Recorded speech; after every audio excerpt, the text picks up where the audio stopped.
Hi, it's Kreampuff and welcome back to my channel. Do you have that fat quarter that's just too pretty to cut up? Well, today I'm going to show you how to make a cutter cozy so that you can have something beautiful to look at every day.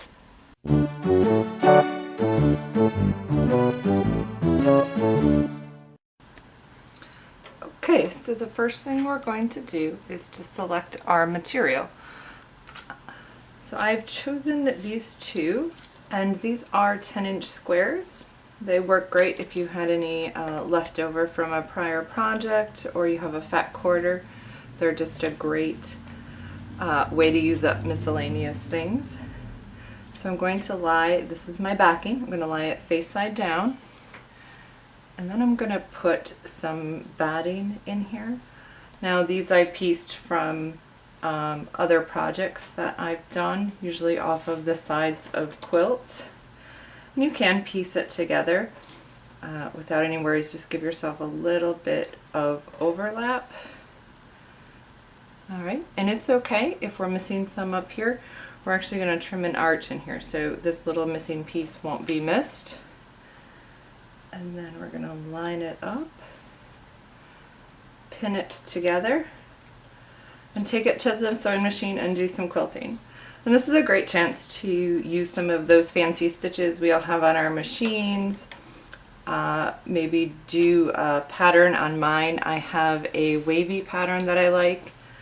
On this one, it kind of looks cute with a little wind, so I did like a little wind pattern with it. This one, this one I did, it looks like tentacles to me, so I just kind of outlined the waves. Just do something fun. And the quilting on the inside doesn't really apply. You want to focus mainly on what will be your piece that wraps around. Okay, so once you get this pinned down, take it to the sewing machine, do your free motion quilting, and then I have a piece here that is already done. For this one I did use a denim, and this reminds me of milkweed, so I really like this pattern. Alright, so first thing I'm going to do is I'm going to square up this bottom, just because when you do the quilting sometimes it plays with your edge a little bit. So just take a second and square it up. Alright, then do the two sides. And keep it as big as possible left to right. That'll give you the most amount of room.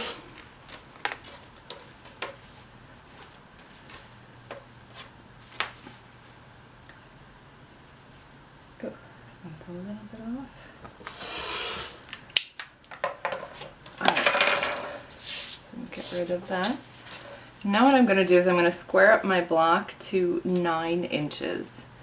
Now you could do a full 10 inches, but I found that that's just a little bit too long. With this one at 9 inches, it gives you just enough room to keep your rotary cutter tucked away. So 1, 2, 3, 4, 5, 6, 7, 8, 9. I'm going to create a straight edge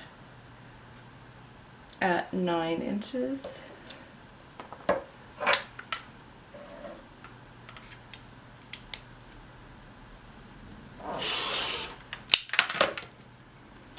Okay, there we go.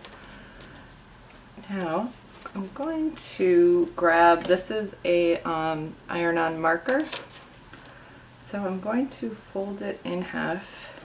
I have to determine first which side is my bottom. So I want this to be my bottom back, and then I'll fold it over like this. So right over left. So I want to cut my arch this way.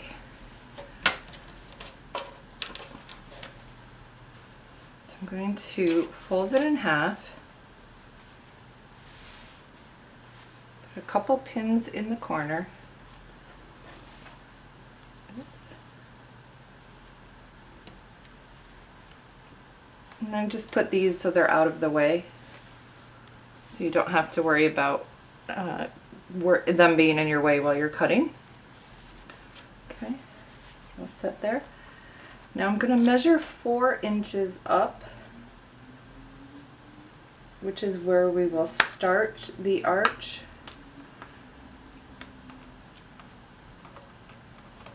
And just make a mark. Okay. And I want it to go all the way up to here. And I want a more increased raising here, and then a little bit flatter towards the top. What that does is that'll give us this nice arch here, but give us a nice rounded back. So there's my 4. These might be hard to see, but I'm just going to make some dots. And I kind of alternate doing a couple from the top and a couple from the bottom. Do as many as you need because we are just eyeballing it. Alright, where'd my line go? There we go. I probably should have grabbed a different color, but this is what I did. Okay, looks good. So am I going to go from the edge and just draw a rough line. Again, there's no exact measurements. We're just trying to get a nice line going across. Okay, now a couple things about cutting this.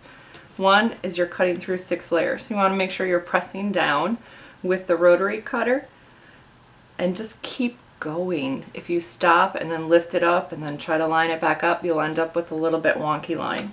So whatever it ends up being, it ends up being. So I'm just going to follow my line, pressing down.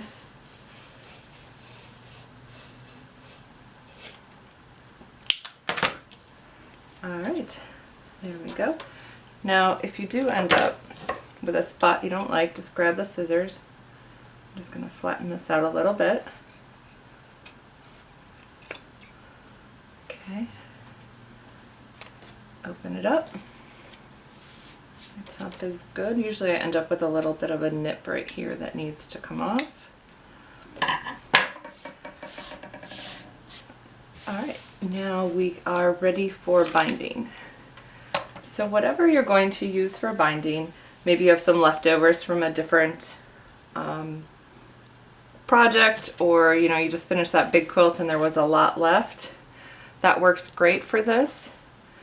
Now, in theory, because we are working with a circle, it should be cut on the bias. That will give you a little bit more stretch.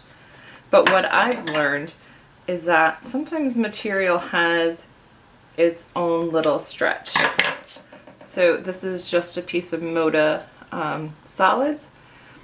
And if I pull this way, I have a good bit of stretch. But if I pull this way, I have absolutely no stretch. And then if I pull on the 45, I have a lot more. So if I cut my material this way, I can have enough ease that will get me around my corner. So what I'm going to do is I'm going to put the binding together and I'll see you at the sewing machine.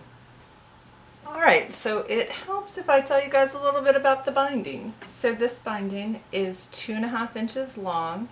You'll need, I always figure 25 inches. You can get away with 23, but just in case, I always go with 25.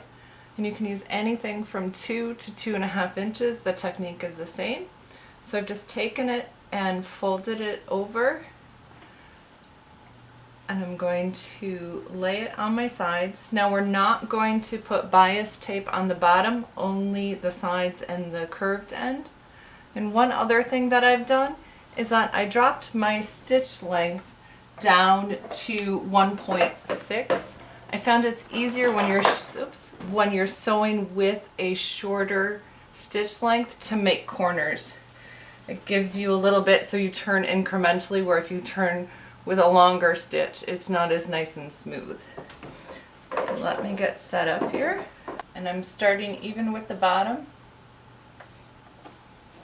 I'm going to actually start in a little bit. Let's try that.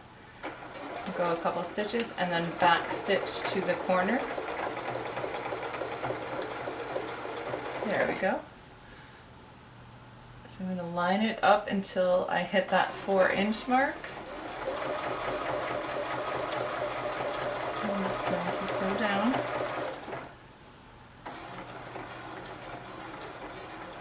Alright, and when my needle is about an inch away, I'm going to start my curve.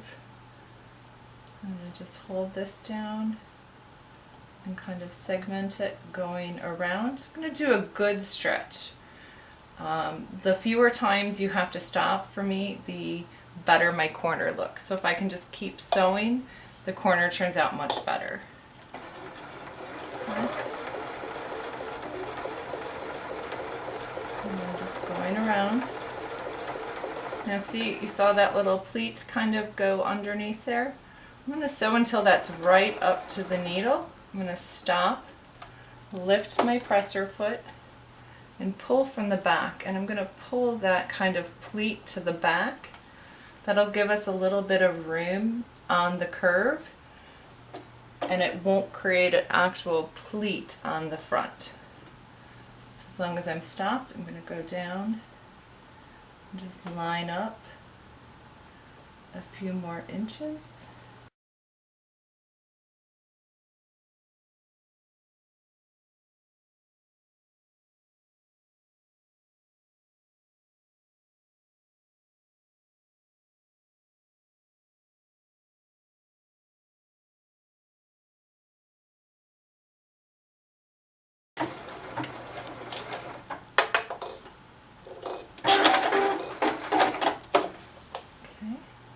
Cut my end off.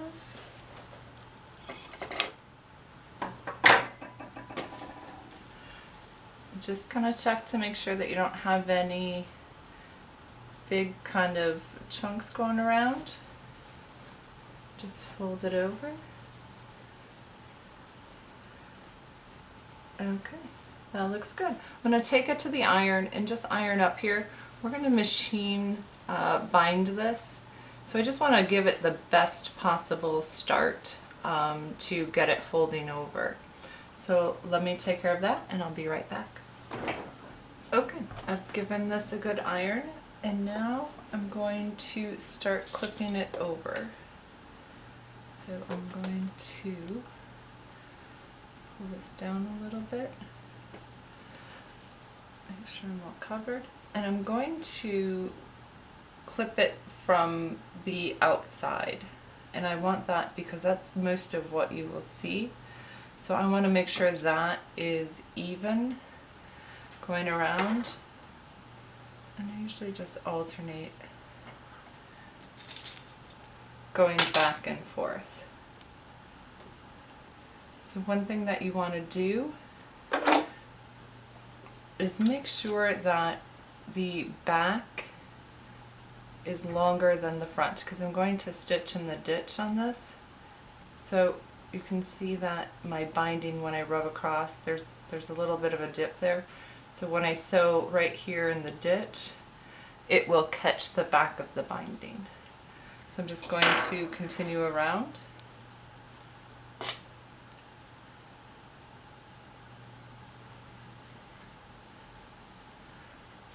One other thing that I want to make sure that I do is that I don't have that the sandwich is not falling over, that you might lose this outside piece.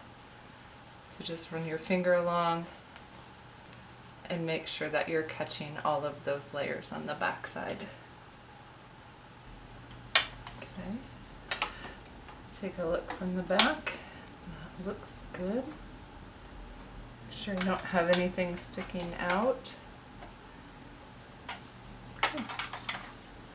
Now I have my stitch in the ditch foot on, and then I'm also going to shorten my stitch length to 2.0 this time, just to again help in those corners.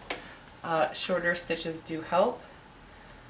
So I'm just going to start on the end here.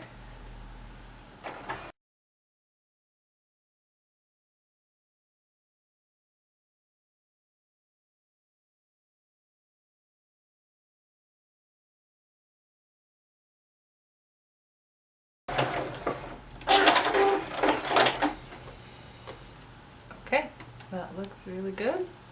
And looks like we're caught all the way around. I'm going to go give this an iron and square up the bottom, and we'll be set to close up the pouch. Okay, I have given my binding a nice press, and I've also squared up this bottom segment so that I have a nice smooth line to work with. So now I'm just going to test it out. So I want the left side on top. And the best way to judge is just put your rotary cutter in there and make sure it fits. Make sure it's okay. That looks good. I'm actually going to pull it over just a smidge more. So I have a little bit there. Put over a little bit more on top. Make it very snug if you want to. So I have this side. It's almost even. So we're actually going to sew this inside out. So the side that you put down first is your outside piece. So this piece I want on the outside, so I'm going to lay that down first. I'll fold it over. And I'm going to fold this one over. That looks a little too big. There we go. Let's try that. And if you remember, that outside one went right up into that corner. So I'm going to make sure we have a nice corner there. Pull this one all the way across. Drop your rotary cutter in. Make sure it's where you want it. Now the top up here, we're going to afterwards just go and put a couple of hand stitches in just to close it up. So I'm not extremely worried about that. Take this, put a couple of clips in it. Now I have my sewing machine. I put my regular sewing foot back on, and I switched my stitch to what I call a segmented zigzag stitch. So a normal zigzag stitch just is the corners. This one makes a little stitch in the middle, so it'll give you a little bit more on the reinforcement of the bottom. I have it just about as wide as it can go, and I have it fairly long because we are going through a lot of material. So I'm going to go across it twice, and this way it just packs everything down so we can go in with a much different stitch, or a much denser stitch. The other thing that I'm going to do is, instead of starting with my needle on the edge, I'm actually going to start with my needle in a little bit, take a couple of stitches, sew all the way back across the edge, and you'll flatten it out, and then it'll be easier to sew going forward. Right? It's lined up. All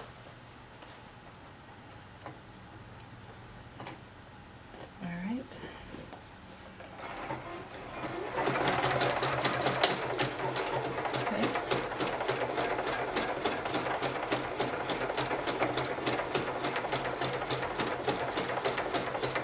I'm just using the bottom edge as a guideline for my foot.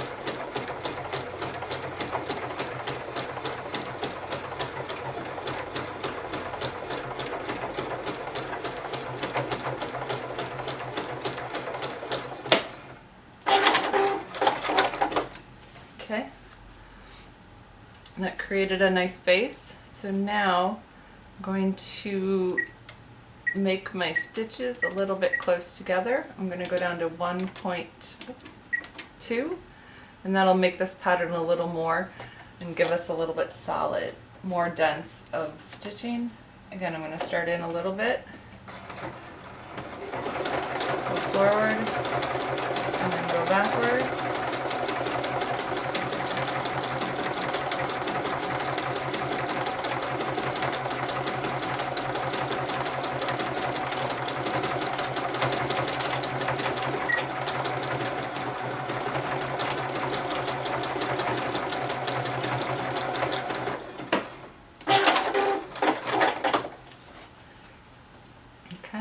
So what this will also do is it'll give us a bit of a box pleat on the bottom without having to go through all of the work. Now if I turn this out the way that it is, I wouldn't have a nice straight line. So what I'm going to do is I'm going to make the adjustment to my needle. I'm going to put my needle all the way to the left. Oops, I'm sorry, into the middle. And then I'm going to line this leftmost line of points up, and sew one set of straight stitch right down those to give me a nice turned edge on the bottom. Okay. So my straight stitch is set. Again, I'm going to start in just a little bit, go backwards, and then just sew along the top of those stitches.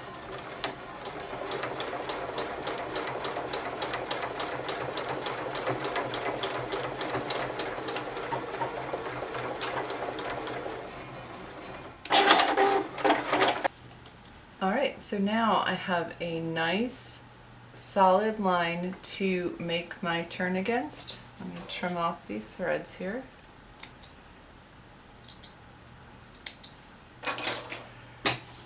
Okay, so I'm going to turn it one corner at a time. Just put your finger on the edge, push it through. Looks good. And I'm going to go back in, and that nice thick bottom that we made, I'm going to push it so that it lies flat.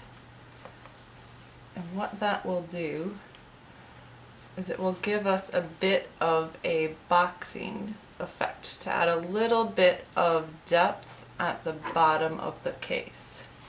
Okay, my rotary cutter in.